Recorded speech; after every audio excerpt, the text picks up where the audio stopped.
Salman studio मोती।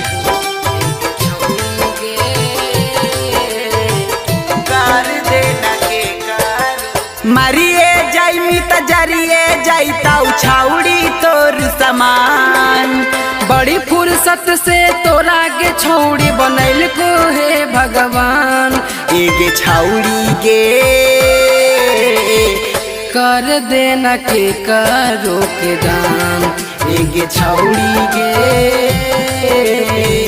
कर देना के करो के दान।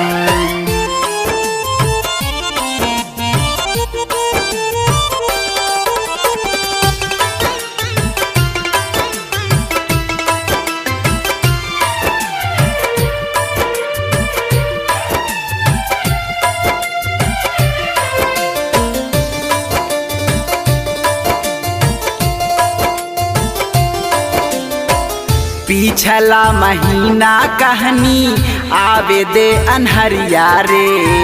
चोरी चुपे मिले आई बऊ घर के पिछुअरिया रे।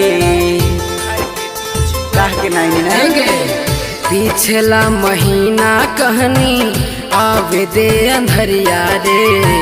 चोरी चुपे मिले बऊ घर के पिछुअरिया रे।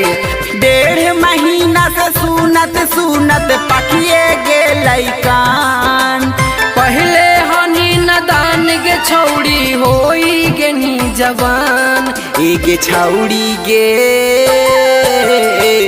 कर देना के कारो के दान।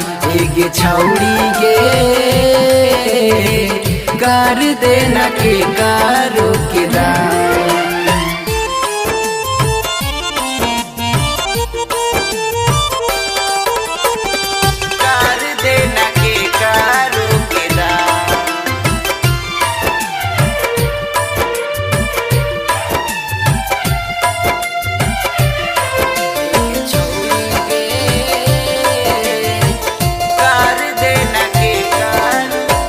श्याम अलबेला सिंपू छोटू दिलीप राजा के।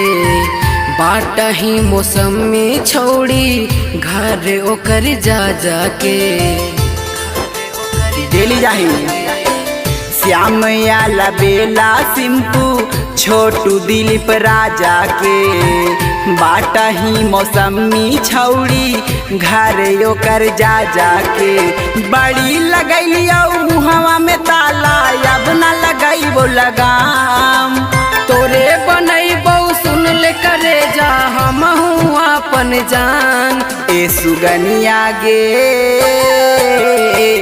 कर देना के करो के दान। ए करी जागे कर देना के करो के दान।